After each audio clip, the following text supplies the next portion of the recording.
नमस्ते दोस्तों, जोहार। मैं अभिषेक चक्रवर्ती आप सभी का फिर से अपने यूट्यूब चैनल पर स्वागत करता हूं। दोस्तों, आप सभी के डिमांड पर जैक बोर्ड का क्लास 12 कॉमर्स के स्टूडेंट्स के लिए top most VBI 50 MCQ type questions लेकर आया हूं, जो बार बार जैक बोर्ड के द्वारा प्रीवियस ईयर में क्वेश्चंस पूछे गए। तो एक एक करके क्वेश्चंस को देखते चलिएगा और लास्ट में आप कमेंट करके बताइएगा कि 50 में आपका कितना करेक्ट हुआ है। दोस्तों, इससे पिछले बार में जो है मैंने 40 एमसीक्यू क्वेश्चंस ऑलरेडी अपलोड कर दिया है। अब आप लोग का जो भी डिमांड रहेगा नीचे कमेंट कीजिएगा, ठीक है। तो अभी फिलहाल हम लोग इंपॉर्टेंट क्वेश्चंस देखते हैं। पहला क्वेश्चन दोस्तों दिया गया, प्रबंध है, मैनेजमेंट इज। तो प्रबंध हम लोग जानते हैं क्या होता है दोस्तों, ये एक आर्ट भी है एक साइंस भी है, यानी कला और विज्ञान दोनों है। तो दोस्तों इसका ऑप्शन हो जाएगा आपका ऑप्शन नंबर सी जो होगा दोस्तों यहाँ पे करेक्ट हो जाएगा, ए और बी दोनों, ठीक है। नेक्स्ट क्वेश्चन दोस्तों देख सकते क्या पूछा गया, क्या लिखा गया, प्रथम पंक्ति के प्रबंधक किस प्रबंधकीय स्तर पर आते हैं, ठीक है। To which level of management do the managers of the first line belongs to, ठीक है।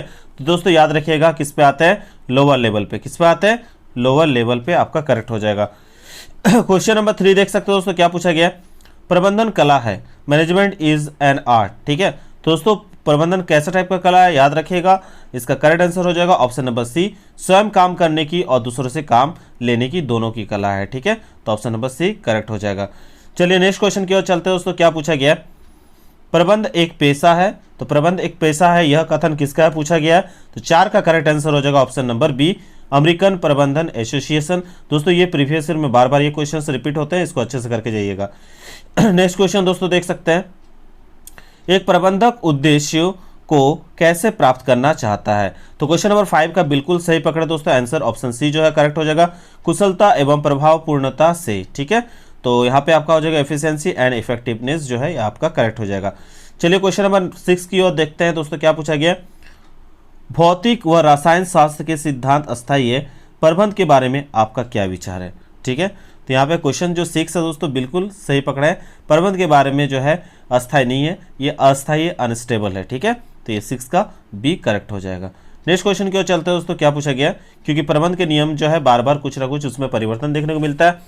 क्वेश्चन नंबर जो 7 पूछा गया, प्रबंध की वे सामाजिक जिम्मेदारी की प्रकृति में लागू होती है, ठीक है। तो यहाँ पे जो है दोस्तों 7 का बिल्कुल करेक्ट आंसर आप लोग सही पकड़े हैं, ऑप्शन बी जो है विक्रेता की सावधानी का नियम, सेलर बिहेवियर जो है यहाँ पे आपका करेक्ट हो जाएगा। चलिए क्वेश्चन नंबर 8 पे चलते हैं दोस्तों, क्या पूछा गया, देश में विकास के लिए सबसे बड़ी आवश्यकता क्या है दोस्तों। तो देश में विकास के लिए सबसे बड़ी आवश्यकता है आपका कुशल प्रबंधन की, किसकी, कुशल प्रबंधन की आपकी सबसे बड़ी आवश्यकता है, ठीक है। चलिए नेक्स्ट क्वेश्चन की ओर चलते हैं दोस्तों, हर बार ऑप्शन डी जो है दोस्तों करेक्ट नहीं होगा, ठीक है, याद रखिएगा। संचालक मंडल डैश प्रबंध के अंतर्गत आते हैं। तो संचालक मंडल याद रखिएगा किसके अंतर्गत आता है, टॉप लेवल पे आता है, जो आपका याद रखिएगा बोर्ड ऑफ डायरेक्टर्स जो है हमेशा टॉप लेवल पे आता है मैनेजमेंट के अंतर्गत।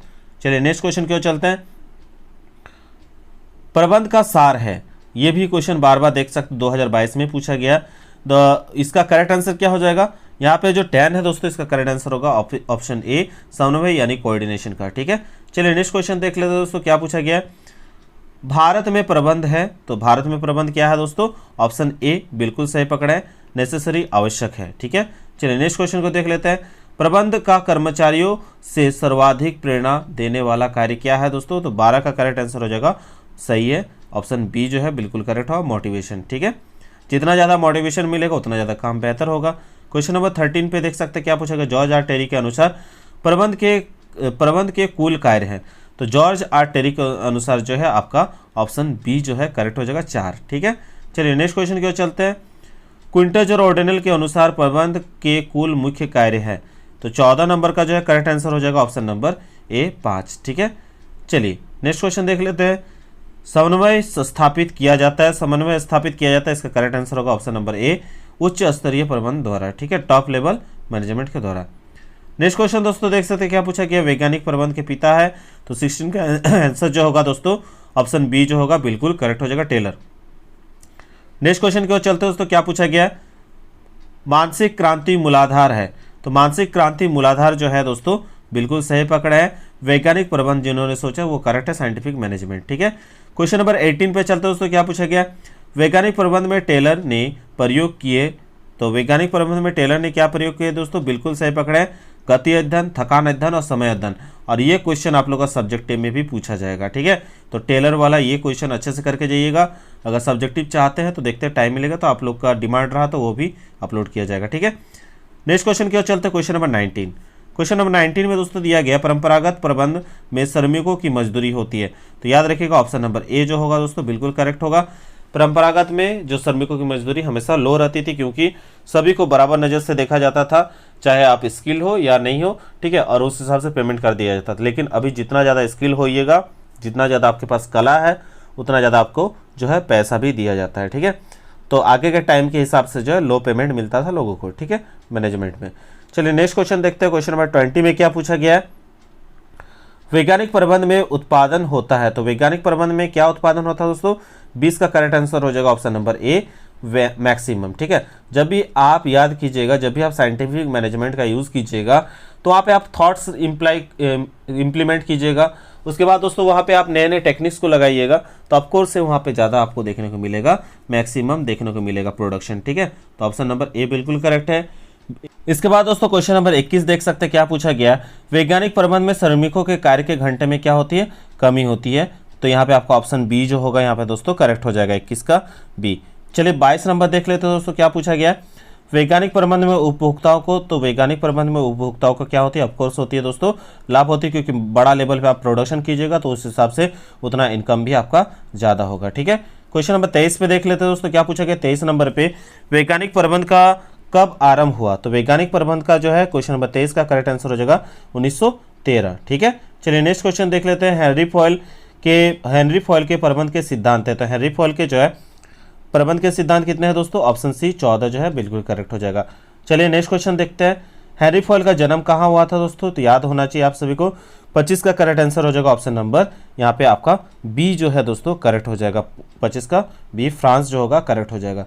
चलिए नेक्स्ट क्वेश्चन को देखते हैं, प्रशासनिक प्रबंध में प्रस्तुतिकर्ता थे, ठीक है। तो यहाँ पे 26 का करेक्ट आंसर हो जाएगा option number A, Henry foil, ठीक है।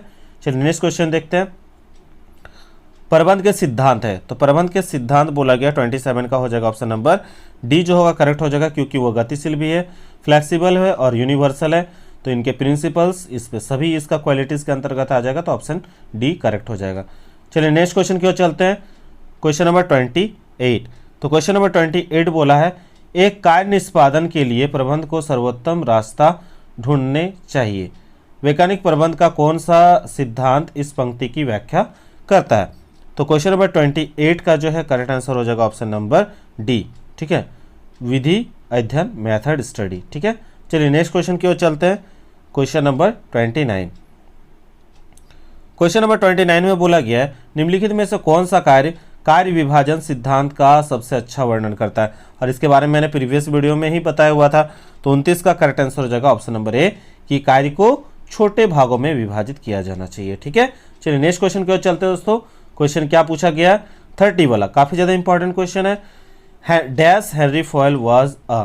तो हेनरी फॉयल वाज ए क्या थे दोस्तों, हेनरी फॉयल क्या थे, तो यहाँ ऑप्शन बी जो होगा करेक्ट हो जाएगा, खनन अभियंता, माइनिंग इंजीनियर थे, ठीक है।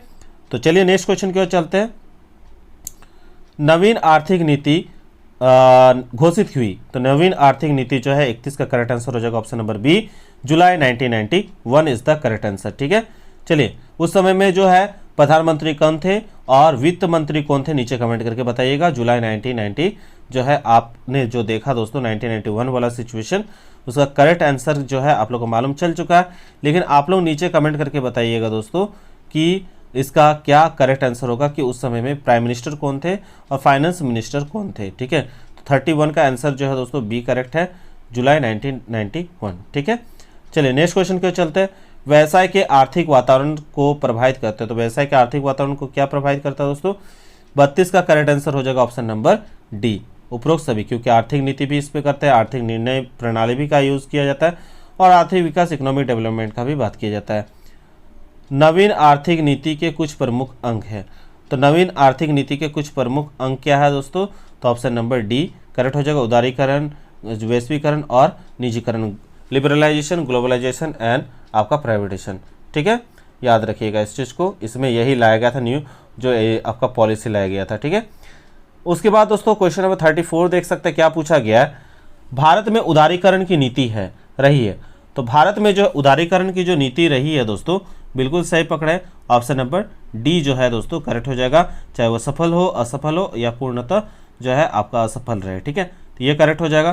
35 पे देख सकते हो दोस्तों क्या पूछा गया, सरकार नियंत्रण एवं जो है प्रबंधों में कमी करती है। तो 35 का करेक्ट आंसर हो जाएगा ऑप्शन नंबर डी, आधुनिकरण में। किस पे? आधुनिकरण में जो होगा करेक्ट हो जाएगा। चलिए नेक्स्ट क्वेश्चन की ओर चलते हैं। 36 पे क्या बोला गया? बोला गया निम्न में से कौन सी व्यावसायिक वातावरण की विशेषता नहीं है। 36 का करेक्ट आंसर हो जाएगा ऑप्शन नंबर बी, कर्मचारी। ठीक है, नेक्स्ट क्वेश्चन देख सकते हो दोस्तों क्या पूछा गया, निम्नलिखित में से कौन आर्थिक पर्यावरण के घटक है। तो 37 का करेक्ट आंसर हो जाएगा, बिल्कुल दोस्तों सही पकड़ा, ऑप्शन बी, बचत तथा शेष निवेश की दरें। ठीक है, चलिए नेक्स्ट क्वेश्चन की ओर चलते हैं। 38 पे क्या बोला गया, नियोजन होता है। तो 38 का करेक्ट आंसर हो जाएगा, बिल्कुल सही पकड़ा है, चाहे वो अल्पकालीन हो, मध्यकालीन या दीर्घकालीन, सभी में होता है। ठीक है, तो ऑप्शन डी करेक्ट हो जाएगा। क्वेश्चन नंबर 39 देख सकते हो दोस्तों क्या पूछा गया, नियोजन भविष्य को पकड़ने के लिए बनाया गया पिंजरा है, यह कथन किसका है। 39 का बिल्कुल सही आंसर होगा, एलन जो होगा यहाँ पे आपका करेक्ट हो जाएगा। क्वेश्चन नंबर 40 देख सकते हो दोस्तों क्या पूछा गया, जॉर्ज आर टेरी के अनुसार जो है यहाँ पे आपको पूछा गया, जॉर्ज आर टेरी के अनुसार नियोजन के प्रकार। तो जॉर्ज आर टेरी के अनुसार नियोजन के प्रकार, ऑप्शन नंबर सी, 4 जो होगा आपके यहाँ करेक्ट हो जाएगा। ठीक है, चलिए नेक्स्ट क्वेश्चन की ओर चलते हैं। 41 नंबर पे क्या बोला गया, नियोजन आधारित होता है। तो 41 का करेक्ट आंसर हो जाएगा ऑप्शन नंबर बी, भविष्य के लिए। किसके लिए? भविष्य के लिए। नेक्स्ट क्वेश्चन पूछा है 42 पे, नियोजन है। देखो दोनों क्वेश्चन पूछा है ना, थोड़ा घुमा कर दिया है और ऑप्शन चेंज कर दिया गया है। तो यहाँ पे आप समझ गए नियोजन करना, किसी भी चीज़ को करने से पहले प्लानिंग करना जरूरी है, यानी आवश्यक है। ठीक है, 42 हो गया। 42 के बाद 43 पे चलते हैं। नियोजन सभी प्रबंधकीय क्रियाओं का जो है यहाँ पे पूछा गया है। तो इसका करेक्ट आंसर क्या हो जाएगा, 43 का ऑप्शन सी जो होगा दोस्तों करेक्ट हो जाएगा, प्रारंभ तथा अंत, बिगिनिंग एंड बोथ, दोनों करेक्ट होगा। चलिए 43 के बाद 44 चलते हैं। नियोजन है, प्लानिंग इज। तो प्लानिंग क्या है दोस्तों, ऑप्शन नंबर डी करेक्ट हो जाएगा, चाहे वो उभयमुखी हो, वो मानसिक प्रक्रिया हो, या सभी इस पे हो जाएगा। ठीक है, चलिए नेक्स्ट क्वेश्चन चलते हैं 45 पे। एक अच्छी योजना होती है। तो एक अच्छी योजना जो है दोस्तों ऑप्शन सी जो होगा करेक्ट हो जाएगा, लोचदार होती है, फ्लेक्सिबल होती है। ठीक है, चलिए नेक्स्ट क्वेश्चन की ओर चलते हैं। Question number 46। क्वेश्चन नंबर 46 पे बोला है निम्नलिखित में से कौन सी नियोजन की सीमा नहीं है। तो 46 का जो है करेक्ट आंसर हो जाएगा, नियंत्रण का आधार, बेसिस ऑफ कंट्रोल जो होगा करेक्ट हो जाएगा। चलिए नेक्स्ट क्वेश्चन की ओर चलते हैं। 47 बजट का अर्थ है। तो बजट का अर्थ है 47 का डी करेक्ट हो जाएगा, अपेक्षित परिणामों का अंकों में वितरण। ठीक है, ऑप्शन डी करेक्ट। 48 पे चलते हैं दोस्तों क्या पूछा गया, मानव संसाधन जो है प्रबंध में सम्मिलित है। तो मानव प्रबंध जो है, मानव संसाधन प्रबंध जो है किसमें सम्मिलित है दोस्तों। तो याद रखिएगा 48 का जो है करेक्ट आंसर हो जाएगा ऑप्शन नंबर डी, चाहे आप बात करिए भर्ती का, चयन का, प्रशिक्षण का, ये सभी इस पे आ जाएगा, ऑप्शन डी करेक्ट होगा। क्वेश्चन नंबर 49 देख सकते हैं, नियुक्तिकरण है, स्टाफिंग इज। तो 49 का जो है दोस्तों ये भी करेक्ट है, ये भी करेक्ट है, ये भी करेक्ट है, प्रबंध कार्य हो, कर्मचारी को प्रबंध का कार्य हो या संगठन का भाग, तो ये सभी करेक्ट है। ऑप्शन नंबर डी जो होगा दोस्तों यहाँ पे आपका बिल्कुल करेक्ट हो जाएगा, 49 का डी। अब दोस्तों आज के इस वीडियो का लास्ट क्वेश्चन देख सकते हैं कि कर्मचारियों का प्रशिक्षण है। तो कर्मचारियों का प्रशिक्षण भी है, काफ़ी ज़्यादा आवश्यक है।